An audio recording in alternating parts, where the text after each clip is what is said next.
네, 반갑습니다. 방금 전에 그 여행철 교수님께서 잘 소개를 해주셨는데요. 저는 재단법인 통일과 나눔의 전병길 사무국장이고요.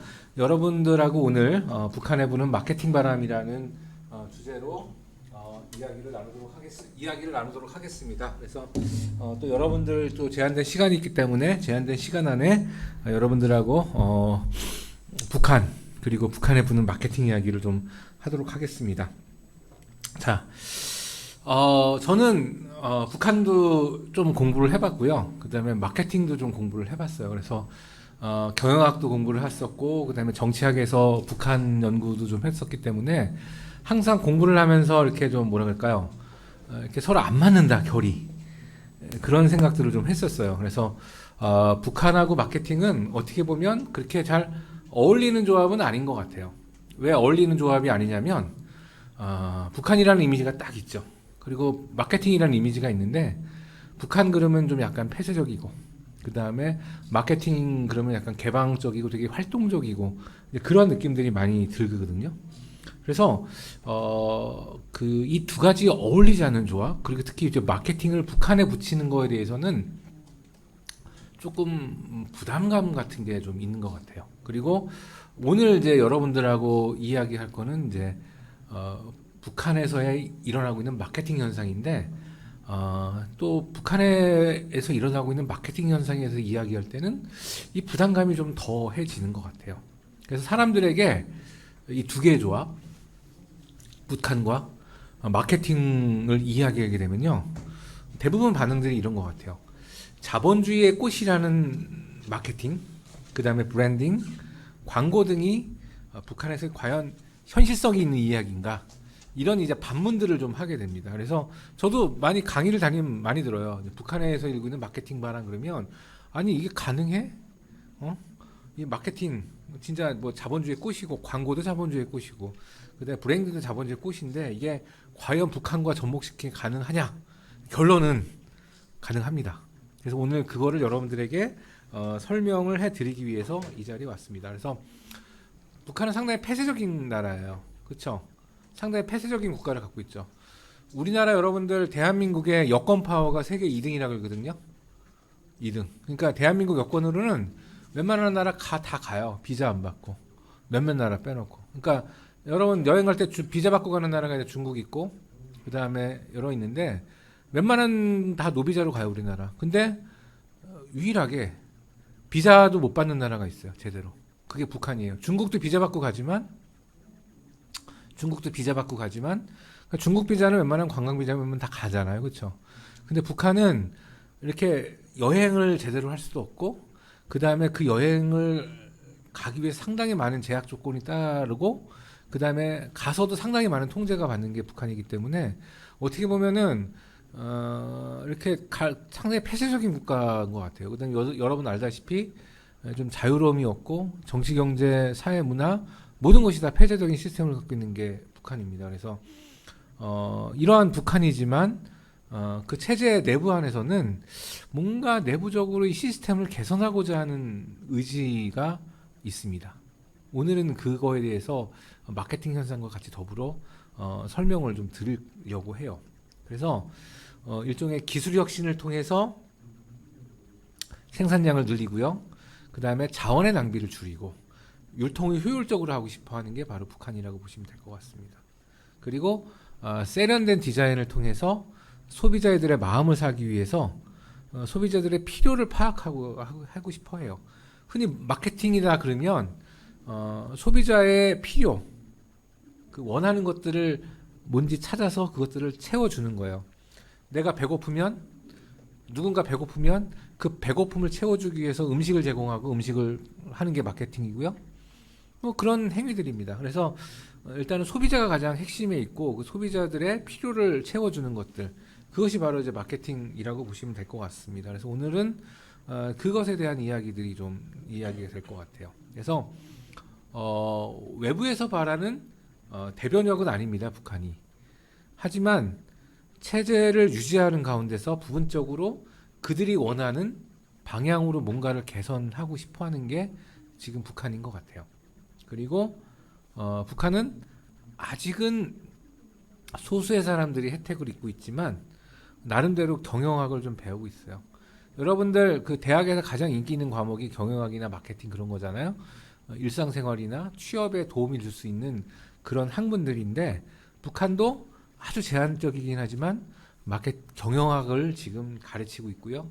그걸 배우는 학생들이 있어요. 그 다음에 생산 현장에서 품질 개선 교육, 그 다음에 원격 교육 프로그램들을 실시하고 있어요. 그래서 공장에서도 뭔가 뭐 품질을 개선하기 위해서는 예전에는 직접 사람이 와서 그것들을 교육을 시켰는데 이제는 북한의 나름대로 온라인 시스템을 통해서 그 교육들이 진행되고 있다고 보시면 될 것 같아요. 그리고 원격 프로그램도 아울러 실시하고 있다고 보시면 될 것 같아요. 그 다음에 이전보다 많은 소비재 생산품이 생산되고 있고요. 상당히 많이 생산되고 있습니다. 그래서 예전에는 사회주의 국가라는 특징 자체가 뭐냐면 사회주의 국가는요, 원래 일반적인 사회주의 국가라 그러면 필요한 만큼만 공급을 합니다. 한 도시에 인구가 10만이다. 그러면 1년에 신발을 한 켤레 신는다. 그러면 그 도시에는 딱 10만 켤레 신발만 제공이 되고요. 그 다음에 1년에 칫솔이 2개 쓴다. 그러면 그 도시에 인구가 10만이니까 20만 개 정도의 칫솔만 공급됩니다. 그래서 필요에 따라서 그냥 공급만 해주는 게 사회주의 시스템에서 부족한 게 없지만 계속 공급만 해주는 거. 근데 이제 사람의 생활이라는 게 그렇지 않잖아요. 여러분들 신발을 신다 보면은 아무것도 자기가 경제적으로 넉넉지 않을 때는 그냥 신발 신는 거에 대해서는 감사함이지만 경제적 여유가 생기면 뭐 아디다스도 신고 싶고 나이키도 신고 싶고 그 다음에 한 번에 한 켤만 사는 게 아니라 집안에 보통 요즘은 우리 젊은 친구들은 몇 켤레씩 신발이 있잖아요. 그래서 때에 따라서는 오늘은 나이키 신고 가고 다음 주에는 아디다스 신고 가고 뭐 그런 식으로 신발을 신어요. 그리고 집에서는 실내화도 신고 가까운 데 갈 때는 슬리퍼 신고 뭐 그렇게 움직이잖아요. 근데 이제 사회주의는 그것까지 생각을 못 합니다. 무조건 1년에 신발, 예를 들어서 1년에 신발 한 켤레면 딱 그 신발 한 켤레만큼만 공급을 해요. 그게 신발의 품질이 어떻든 간에. 그게 이제 사회주의의 모순이었던 거죠. 일단 공급만 해주면 다 될 줄 알았는데, 일단 우리의 소비자들의 그 욕구나 니즈는, 그 욕구는 다른 데 있었습니다. 일단은 좀 더 좋은 거, 좀 더 비싼 거, 좀 더 품질이 좋은 거, 그다음에 좀 더 과시할 수 있는 거, 그다음에 또 요즘은 말하자면 사회적 의미가 있는 거. 근데 그런 것들을 이제 제시를 하기 시작을 한 것 같습니다. 그리고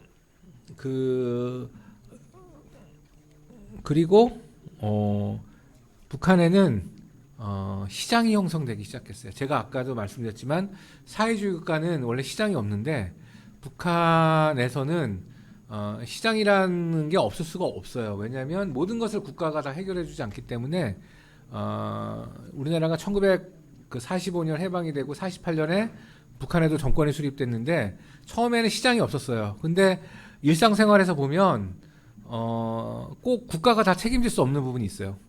내가 야채를 먹고 싶어. 그러면 국가가 다 야채를 제공해 줄까요? 아니죠. 누군가는 텃밭에서 야채를 심어서 그것들을 조금씩 농민들이 모이는 곳에서 팔 수 있어요. 농민시장에서. 그래서 사회주의 시스템이긴 하지만 농민시장도 형성이 됐어요. 아주 제한적인 품목에서 뭐 집에서 닭고기를 먹고 싶은 닭이 없어요. 그럼 집에서 기르는 닭을 팔고 그 다음에 뭐 조그만 거 이렇게 이렇게 집안에서 쓰는 생필품 같은 것도 국가가 다 제공할 수 없으니까 조그만 것들은 다 시장을 통해서 유통이 됐었어요. 그래갖고 이제 1950년대 후반부터 이제 그 시장이 농민 시장이 생기기 시작했고요. 그리고 1990년대 초반에 북한이 좀 체제 위기를 겪습니다. 물론 지금도 북한은 체제 위기지만 1990년대 초반에는요 어떤 위기를 겪냐면 1980년대 후반에 소련을 비롯한 사회주의 국가들이 이제 붕괴가 돼요. 그리고 북한은 철저하게 외부로부터의 문을 닫습니다. 그러니까 그 전까지는 뭔가 물건이 필요하면은 뭐 러시아나 동유럽 국가하고도 뭔가 물건이 왔다 갔다 할 수 있어서 무역을 했었는데 이제는 그 나라들이 대부분 다 이제 공산주의를 포기하고 나니까 북한은 좀 고립이 됐어요. 뭐 중국으로부터 좀 의존도 많이 했지만 예전에처럼 이렇게 경제적으로 예전에 예전에는 이제 풍요하지 않았지만 그래도 굶어 죽는 사람들은 없었거든요. 근데 1990년대가 넘어가면서 같이 사회주의 사상을 고수했던 나라들이 하나둘씩 사라지고 그러면서 북한은 경제적으로도 고립이 되기 시작을 합니다. 그리고 굶어 죽는 사람들이 나타나요. 왜냐하면 먹을 게 없고 그다음에 경제적인 어떤 혜택들을 누리지 못하니까 이렇게 쓰러지게 됩니다. 사람들이. 그리고 굶어 죽게 되고, 그렇게 해서 죽은 사람이 북한 전체 인구의 한 10%가 넘어요. 한 200만에 300만 정도라고 합니다. 그래서 말이 200만이지 300만이지 여러분들 대구시 대구 인구가 한 250만 정도 되거든요. 그러니까 대구 정도 그 사이즈의 도시 하나가 사라진 거예요, 북한에서는. 한 10년 사이에. 그게 이제 북한의 위기였죠. 그래서 그때 북한에 나타난 현상이 그 장마당이라는 현상이 나타나요. 그래서 동네마다 시장이 서요. 근데 국가가 통제를 못해요. 왜냐면 국가가 이제 먹을 수 있는 것들을 주지 못하고, 입을 수 있는 것들을 주지 못하고, 생필품을 제공하지 못하기 때문에, 이제는 주민들이 알아서, 물건을 만들어서 팔고, 장사하는 시스템이 만들어집니다. 그게 이제 바로, 장마당이라는 겁니다. 그래서, 장마당이 생기고, 그 다음에 장마당을 통해서, 성장한 세대가 생깁니다. 그게 바로 이제 장마당 세기고요.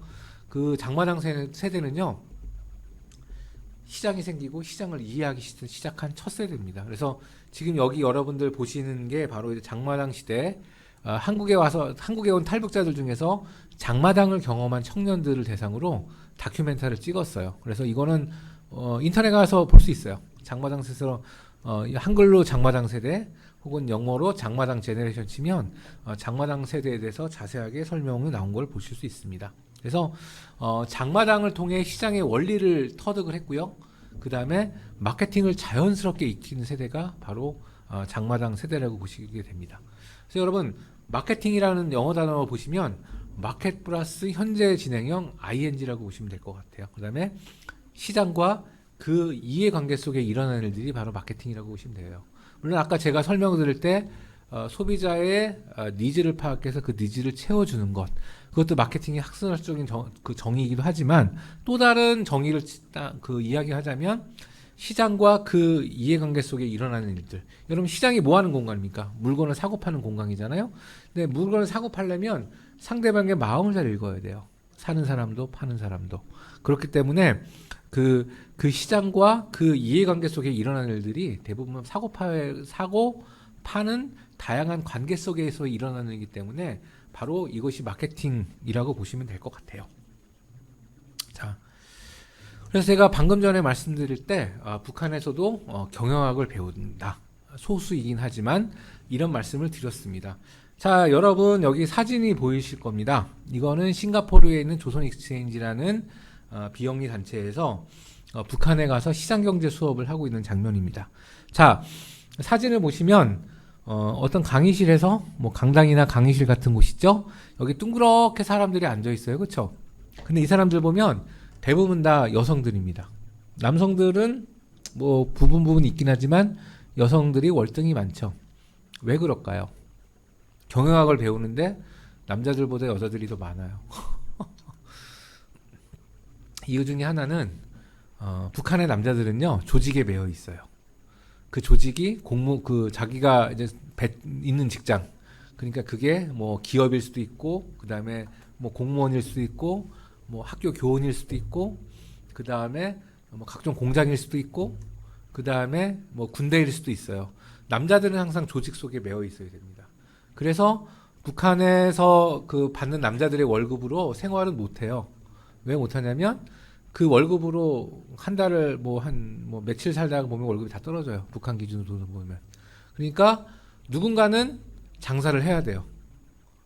북한에서는. 가족 중에 누군가는. 그래서 가족들을 먹여 살려야 돼요. 그게 누구냐면 대부분 여성들이에요. 그러니까 여성들이 시장에 가서 장마당 보면요, 대부분 다 물건을 파는 사람들이 여성들이라고 보시면 될 것 같아요. 그래서 북한은 남자들은 밖에 나가서 열심히 국가에서 부여된 일들을 하지만 또 나름대로 가정경제를 세우고 이끌어가는 사람들은 여성이라고 보시면 될 것 같아요. 그래서 여기도 뭐 시장을 가르치고 뭐 서비스를 가르치고 경영학을 가르치는 곳이지만 실질적으로 여기서 배우는 사람들의 대부분들은 또 상당 부분 여성들이 많습니다. 이게 북한의 특징이라고 보시면 될 것 같고요. 이건 코로나 이전의 모습이에요. 근데 코로나 이후에는 지금 북한이 아직까지 코로나 이후의 북한에 대해서 자세히 아는 사람은 없어요. 이유는 간단합니다. 들어갈 수 없기 때문에. 그리고 탈북자들도 많지가 않아요. 그래서 북한이 지금 어떻게 돌아가는지는 추측만 할 뿐이지 나름대로 가늠하기는 좀 힘든 게 상황인데, 그래도 아직 그 시스템은 계속 그대로 가져가지 않고 있는 게 물론 코로나로 인해서 북한이 상당히 좀 어려운 건 사실이지만 계속 그래도 체제는 유지는 해 나가요.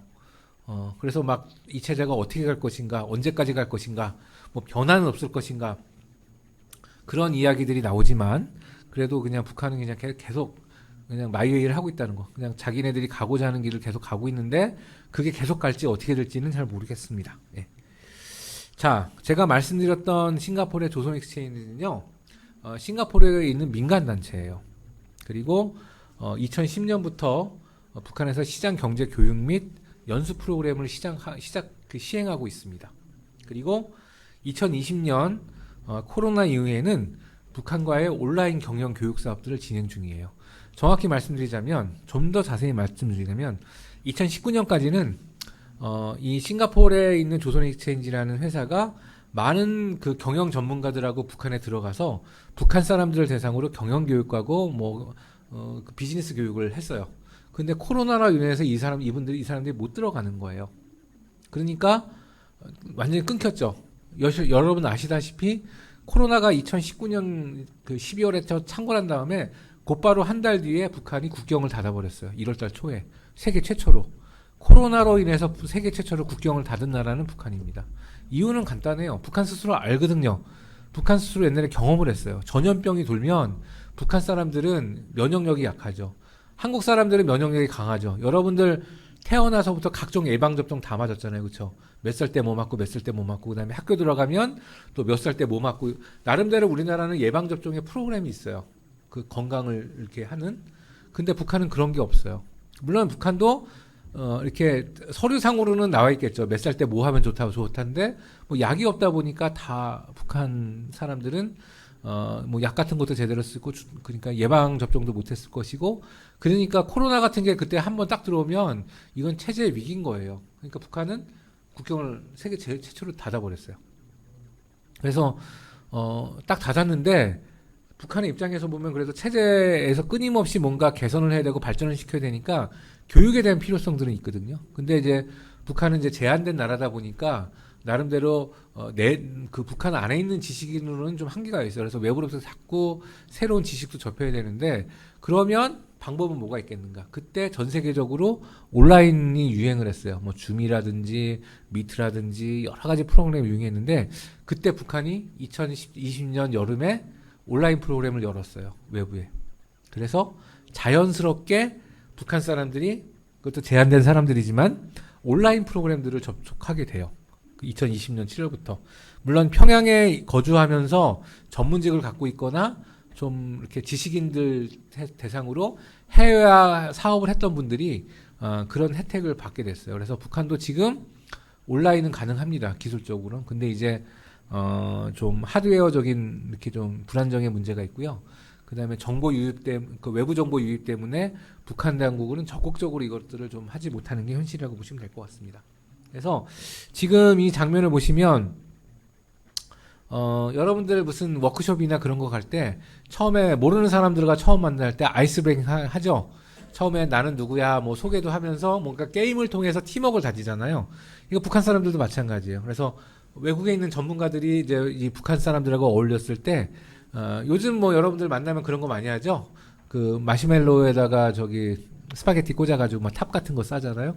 이런 식으로 지금 놀이를 하고 있는 거예요. 그래서 막 뭐 눈꽃 같은 것도 만들고 종이 접어서 탑 같은 것도 싸면서 나름대로 자기의 표현도 해보고 이러면서 이제 나름대로 그 서로 아이스 브레이킹도 하고 서로 알아가고 그다음에 경영 관련 워크숍도 진행하는 모습입니다. 그래서 크게 세 가지 프로그램 정도가 있어요. 뭐냐면 청년 기업인 네트워크, 여성 경영인 교육, 그다음에 지역 개발 프로그램이 있습니다. 그러니까 청년 기업인 네트워크는요. 북한의 기업 성장을 위한 기업가 정신 교육하고 지역 생태계 육성 프로그램이고요. 주로 사업 계획서를 작성하거나 제품을 관리한다거나 투자자 유치 등의 이 프로그램 관련된 프로그램들을 하고 있고요. 그다음에 여성 경영인 교육이 있어요. 그러니까 창업이나 사업 성장을 위한 비즈니스 기술 교육, 그다음에 판매 촉진법, 그다음에 뭐 사업 관리, 재무 계획, 종업원 관리 이런 것들을 배웁니다. 그다음에 지역 개발 프로그램이 있거든요. 이거는 뭐냐면 경제 특구에 중점을 둔 지방 간부, 그다음에 연구원 및 정책 기반자를 교육해서 지역 개발을 지원하는 프로그램이에요. 그다음에 잠재적으로 투자자를 유치하거나 경제 개발을 위한 민관 협력 방안들을 우리가 추진하고 있다고 보시면 그 조선 익스체인지가 추진하고 있다고 보시면 될 것 같습니다. 이 프로그램도 코로나 이전까지 했던 프로그램이고요. 코로나 이후에는 이게 온라인 프로그램으로 전환했다가 코로나가 지금 북한이 좀 끝나가기 시작하니까 북한도 다시금 이 프로그램들을 이제 오프라인에서 하려고 좀 시도를 좀 하고 있는 것 같습니다. 그 다음에 요거는 워크숍 하는 프로그램 사진인데요. 우리 워크숍 같은 거 같으면 캔버스에도 나름대로 이제 그리고 막 그렇게 하잖아요. 그래서 요것도 북한 교육생들이 캔버스에 자신의 생각을 담아서 뭔가 사업 아이디어도 창출하고 고민하는 모습들을 이제 보시고 있어요. 그래서 요거는 이제 레인포레스트라는 비즈니스 캔버스인데 나름대로 이 실리콘밸리에서 뭐 IT 기업이나든 스타트업을 할 때 나름대로 프레임워크를 잡고 그거에 따라서 이제 뭐 다양한 전략들을 펼쳐 나가는 겁니다. 북한도 요 비슷한 프로그램들을 지금 좀 하고 있어요. 그리고 요건 넘어갈게요. 그래서 그 2011년 이후에 지금까지 2,000명 이상의 사람들이 이 교육에 참가를 했어요. 이 교육에 참가를 했습니다. 그 다음에 330개 이상의 기관과 북한의 기관과 이 프로젝트가 연계가 돼 있습니다. 그리고 60여 개 이상의 프로젝트가 실행이 됐다고 보시면 될 것 같습니다. 그래서 다양하게 이 조선 익스체인지가 협력을 했거든요. 협력을 했는데요. 그 중에 대표적인 게 이제 골드컵 그 푸드 프로세싱 플랜트인데 이거는 우리나라로 하면 금컵 식료품 공장이에요. 그래서 여기 그 금컵 식료품 공장의 직원들이 경영교육 프로그램들에 참여를 했습니다. 그래서 나름대로 경영 개선하고 사업에 개선하는 프로그램들도 참여를 했습니다. 그래서 요게 이제 금컵이라는 회사거든요. 방금 전에 보여드렸던 거. 금컵은 이제 골드컵이에요.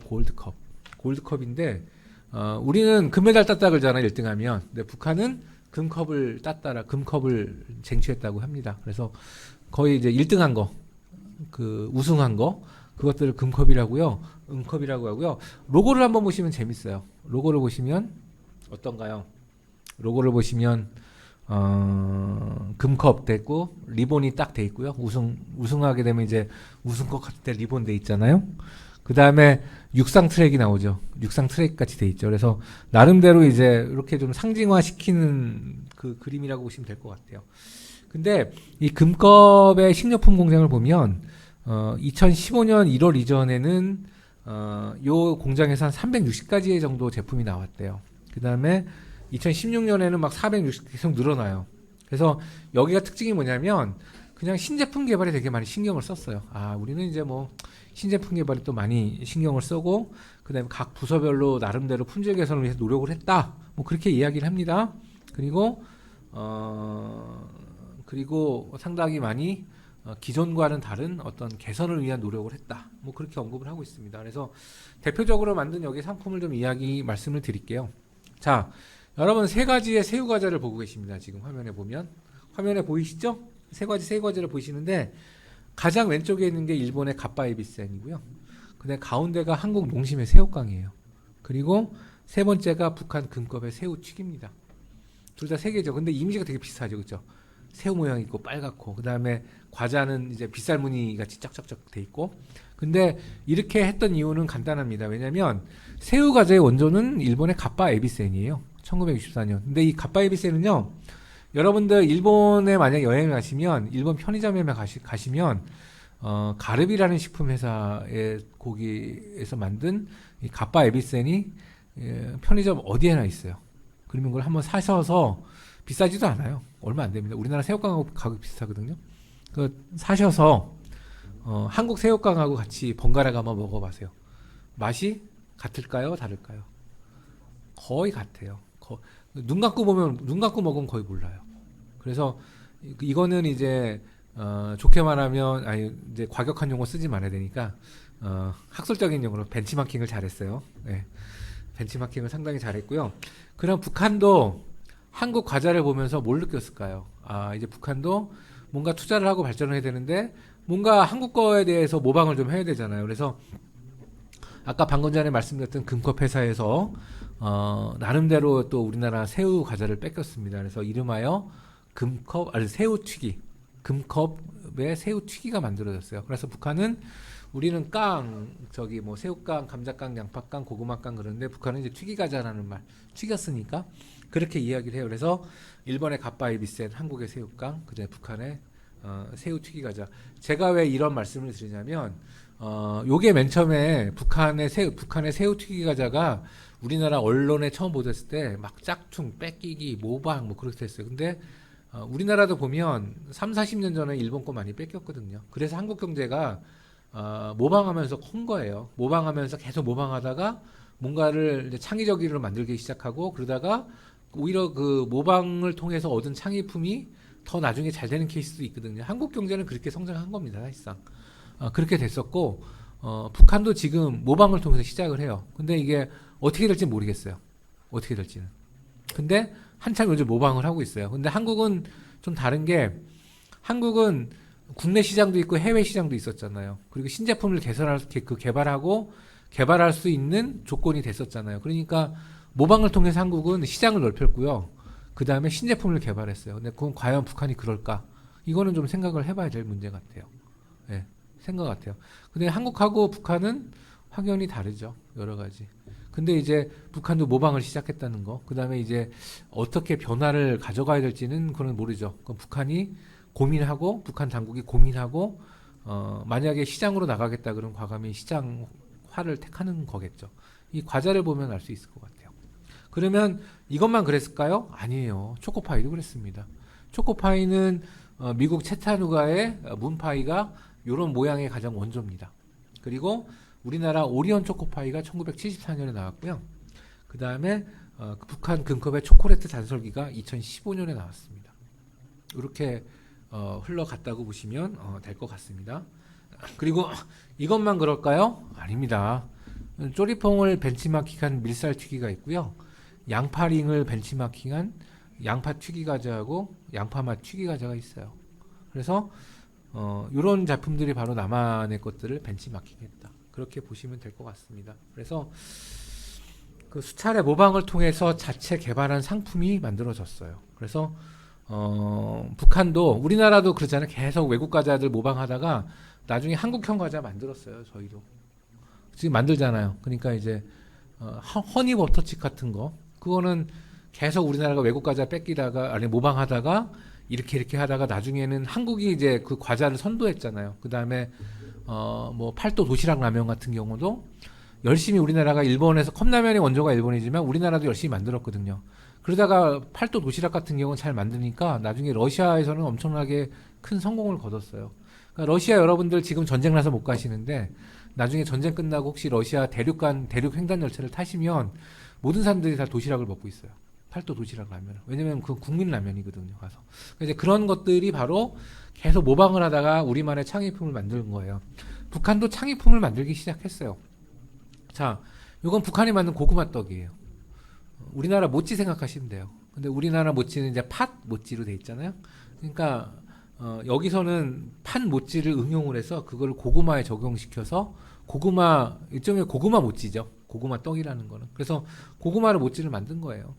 그랬고 나름대로 독자적인 상품을 개발하기 시작해서 근데 문제는 이제 시스템이 받쳐줘야 돼요. 우리나라처럼 신제품 개발하고 그걸 수출하고 모방 제품을 하고 그 내수를 튼튼히 하고 수출하고 근데 신제품 개발하고 또 수출하고 그러면서 이제 경제가 커나가는 건데 북한은 그런 게 없고 그냥 내수만 신경 쓰잖아요. 그리고 모든 주민들보다는 평양에 살고 있는 300만 위주의 사람들 위주로 사고를 하기 때문에 북한의 어떤 발전상은 상당히 제한적이다. 이제 그렇게 좀 말씀드리고 싶습니다. 그리고 제가 말씀을 드렸지만 신제품 개발은 모방과 창조의 반복입니다. 그리고 제가업의 경우는 1950년대, 60년대 일본이 막 발전을 했고요.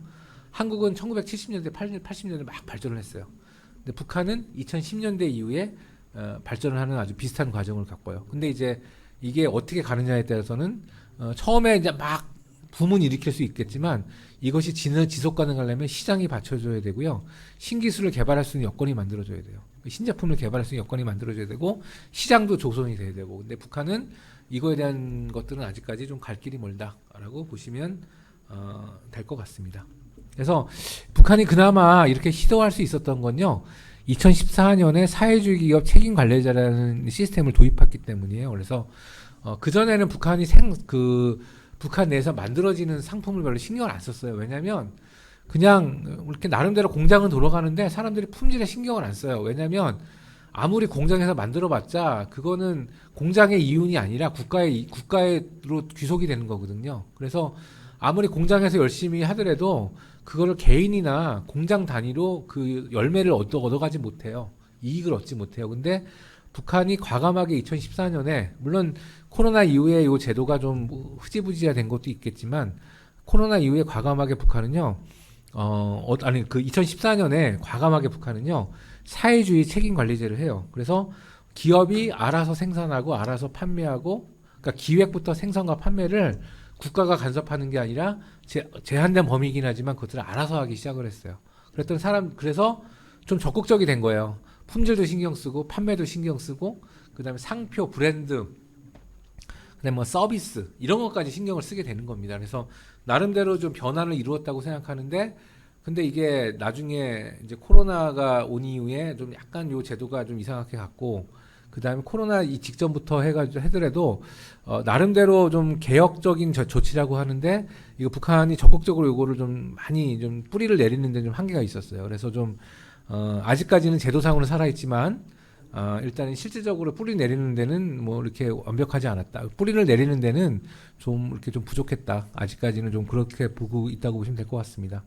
그리고 나름대로 이 현상의 대표적인 게 세계 지적재산권 기구에 상표를 등록하게 됐습니다. 그래서 또 수출을 위해서 상표 등록을 좀 증가했고요.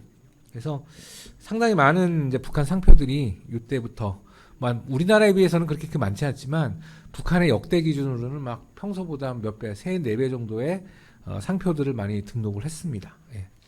그리고 상표 등록이 증가했고요. 2020년까지 보면 한 105건 정도의 상표가 등록이 됐고요.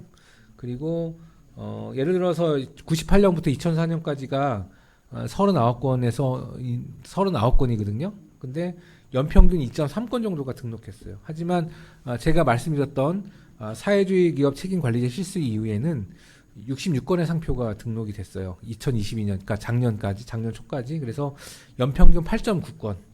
그 다음에 이거는 이전에 했던 것보다 한 4배 정도 좀 차이가 있어요. 그래서 등록된 상표들을 보면요.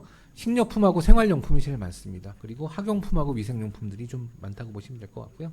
그래서 북한의 상표들의 특징을 보면요. 여기는 글로벌 브랜드가 아니라 좀 우리식 브랜드를 많이 지향을 해요. 그래서 우리가 흔히 이제 브랜드 네이밍을 정할 때 보면 브랜드 네이밍을 할 때 보면 다음과 같은 사항을 좀 체크를 해요. 이게 경쟁 제품과 차별화가 되는가, 제품의 기능을 잘 표현하고 있는가, 그 다음에 타깃 고객의 기호에 적합한가, 이해하기 쉬운가, 듣기 좋은가, 그 다음에 외국어로 부정적인 의미가 있지 않은가, 시각적으로 명료한가, 기억하기 쉬운가, 발음이 용이한가, 친근감이 있는가, 제품과 어감이 잘 맞는가, 검색이 용이한가, 이런 것들을 좀 많이 신경을 씁니다. 대부분 다 지금 잘 나가는 브랜드들은요, 이런 그냥 12가지 더 되지만 기본적으로 이 12가지 사항들을 대부분 다 체크한 것들이라고 체크하고 우리 일상 속에서 되게 좋은 브랜드로 자리를 잡았어요. 하지만 북한은 남한하고 좀 다릅니다. 그래서 왜 다르냐?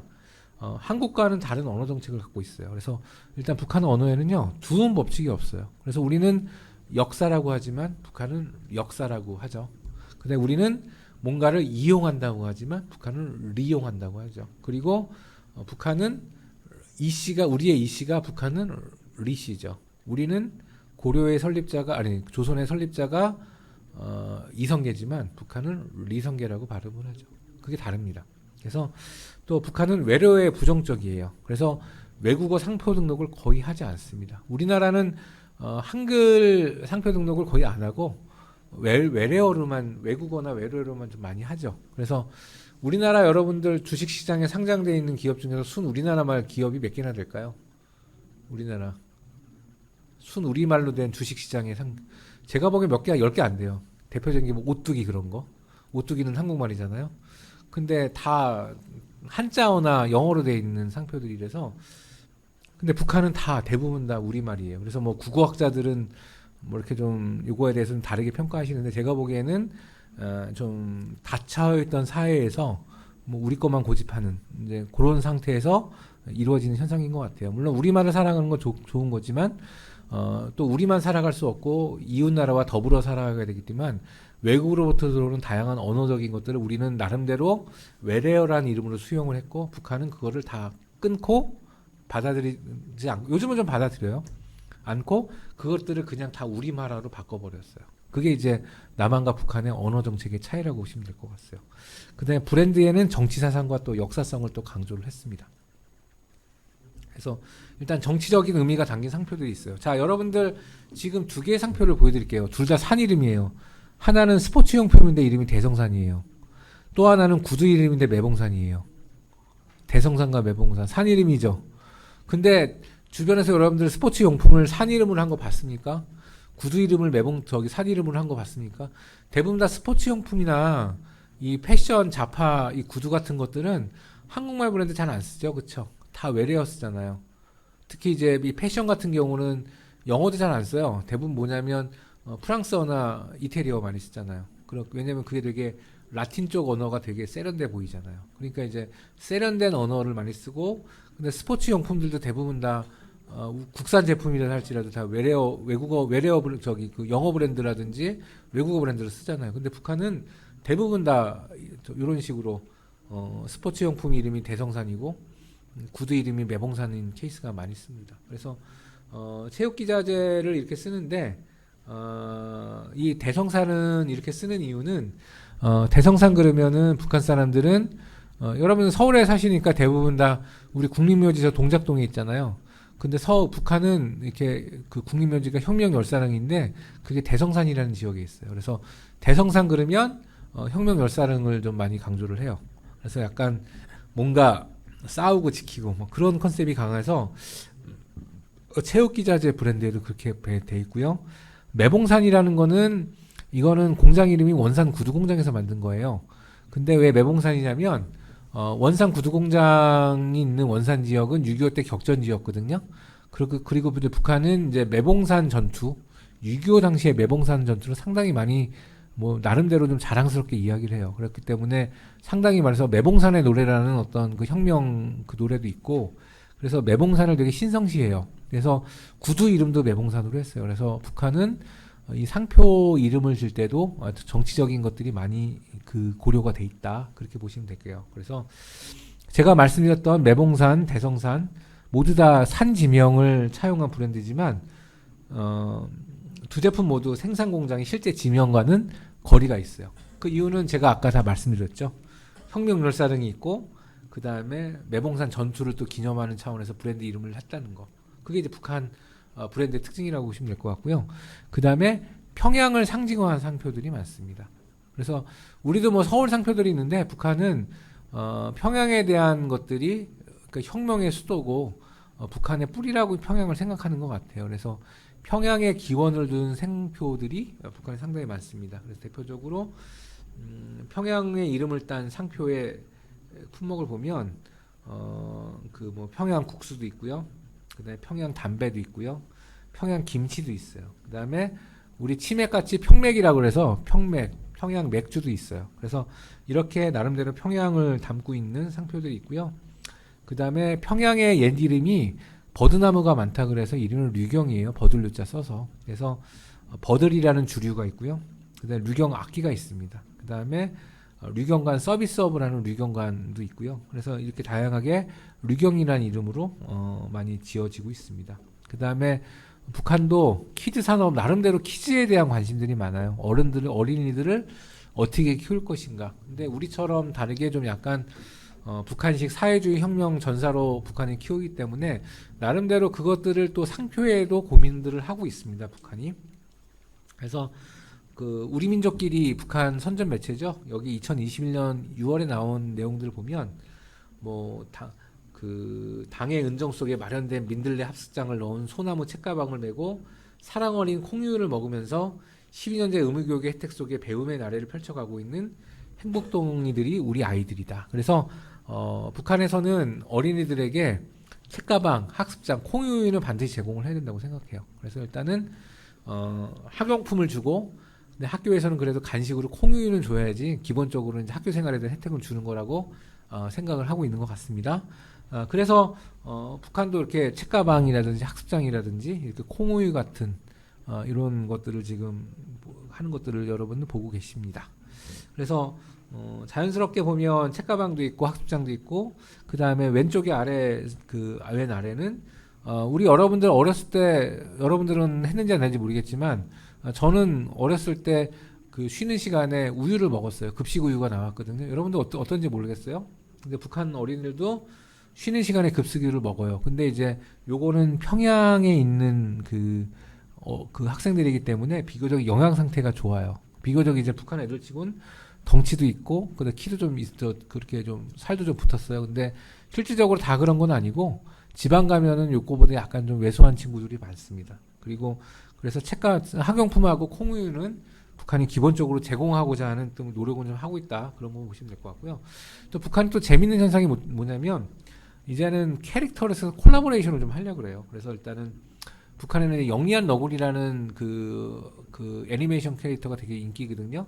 그래서 우리나라를 치면 뽀로로 정도로 보시면 될 것 같아요. 뽀로로가 여러분은 뽀로로 보고 자란 세대잖아요. 그래서 저기 얼마 전인가 작년인가 어떤 대학 축제 유튜브를 뜬 거 보니까 대학생들이 뽀로로를 떼창을 하더라고요. 그 이유가 뽀로로가 나온 게 2003년이기 때문에, 그때 2003년에 그 뽀로로를 처음 보는 게 막 두세 살 때 그때부터 보잖아요. 그러니까 그때 뽀로로를 처음 봤던 친구들이 이제 대학생이 된 거죠. 2003년에 나왔으니까.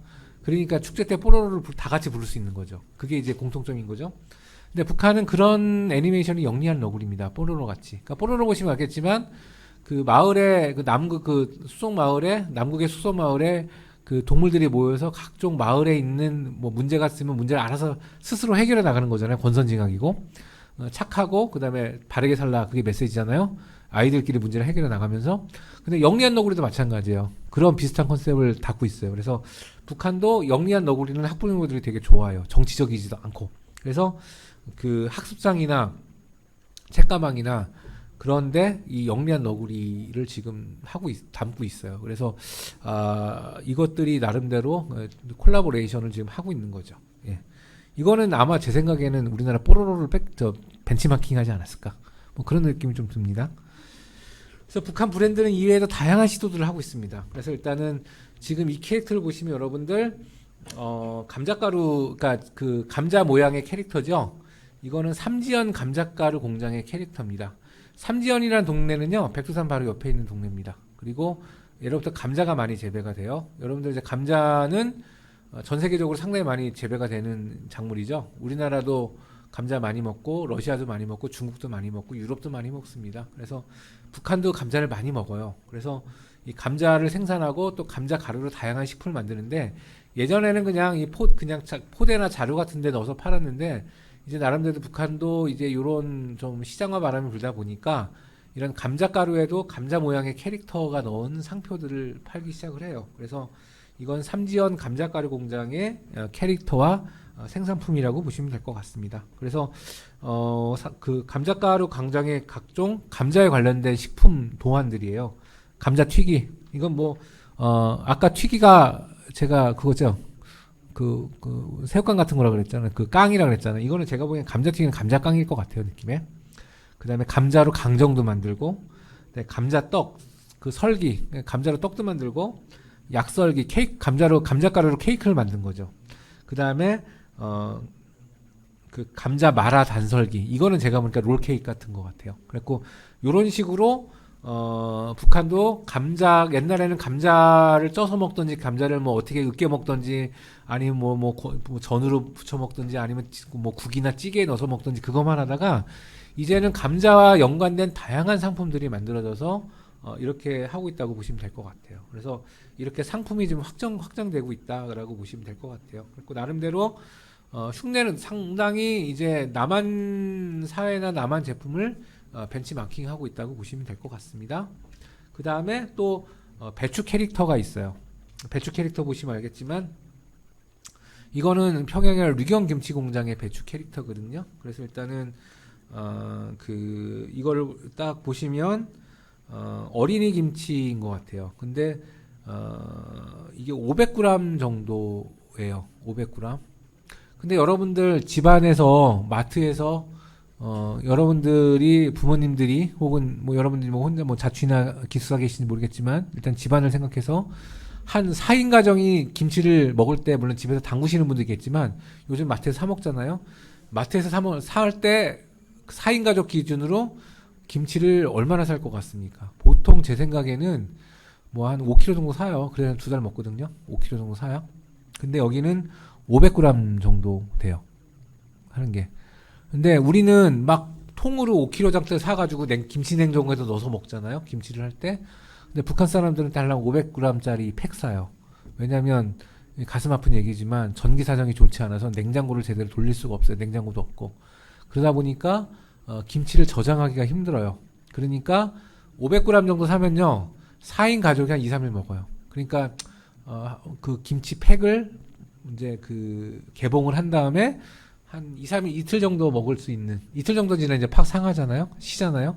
그러니까 그 정도가 이틀 정도기 때문에 500g짜리가 제일 많이 팔려요. 이 김치는.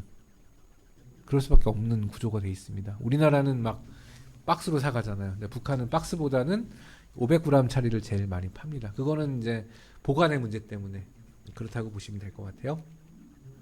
그래서 북한도 나름대로 지금 선질 후량이라 그래서 나름대로 품질을 먼저 생각하고 다음에 수량을 생각하고 있습니다. 그래서 여태까지는 양을 생각했다면 지금 이제 품질을 생각해요. 근데 이제 구호는 이런데 상당히 힘듭니다. 품질이라는 거는 기술이 받쳐줘야 되는 건데 기술을 받쳐준다는 거는 기술을 배우고 기술을 혁신해야 된다는 건데 북한은 지금 그게 실질적으로 이루어지지 않는 구조라고 보시면 될 것 같습니다. 그래서 북한의 브랜드 활용 수준은요 아직 걸음마 수준이에요. 그리고 지속되는 대북 제재, 그 다음에 경제난, 아직도 그 진행 중인 코로나, 이제 지금 엔데믹으로 가고 있지만 이로 인해서 브랜드에 대한 관심은 좀 많이 주춤하고 있습니다. 그리고 하지만 이제 북한은 지속적으로 품질 향상과 해외 시장 진출을 위해서 관심을 갖고 있습니다. 관심은 있어요. 실질적으로 하기에는 역량이 좀 부족하고요. 대외적으로 남북 관계는 참 어렵습니다. 그리고 미래를 바라보며 끊임없이 뭔가를 해야 됩니다. 근데 그러기 위해서는 우리가 브랜드에 대한 상상력을 가질 필요가 있어요. 상상력이라는 것은요, 보이지 않는 것을 보게 하는 힘인 것 같아요. 그래서 우리가 남북 관계는 답답하지만 우리가 브랜드를 통해서 나름대로 보이지 않는 것을 보는 그 힘을 길러야 될 것 같아요. 그래서 예를 들어서 제가 생각하는 걸 말씀드릴게요. 아까 제가 뽀로로하고 남한의 뽀로로하고 북한의 영리한 너구리를 말씀드렸어요. 그래서 저는 둘이 만날 수 있다고 생각해요. 뽀로로하고 영리한 애니메이션 상이지만 그리고 캐릭터들도 어린이들이 다 좋아하는 캐릭터고 그리고 내용들도 비슷해요. 그 또래들이 모여서 그룹이 모여서 각종 자신들에게 닥치는 어려움들을 같이 해결하고 착한 것을 권하고 악을 징벌하는 이제 그런 구조로 갑니다. 예.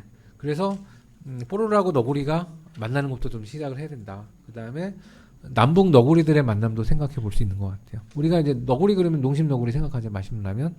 그 다음에 영리한 너구리가 농심 너구리에 출연하면 어떻게 될까? 그 다음에 영리한 너구리에 또 농심 너구리가 나오면 어떻게 될까? 우리는 이제 거기서부터 좀 상상을 해봐야 될 것 같아요. 같은 너구리니까. 그 다음에 북한 최고의 화장품은요. 봄향기라는 화장품이에요. 근데 이 봄향기라는 화장품이 봄춘내 향기향. 봄의 향기예요. 춘향이에요. 춘향이. 우리가 얘기하는 춘향이 있죠. 춘향전에 그 춘향이. 그래서 저는 그런 생각도 해봐요. 나름대로 이제 품질이 일단은 전제가 돼야 되겠죠. 품질만 전제가 된다면 언젠가는 봄향기 화장품을 춘향전의 배경인 그 전북 남원의 광안루에서 찍을 수 있는 날이 오지 않을까 그런 생각도 해봅니다. 그래서 이거는 상상인데요. 지금 여러분이 아시다시피 남북관계가 꽉 막혀 있어요. 그리고 답답합니다.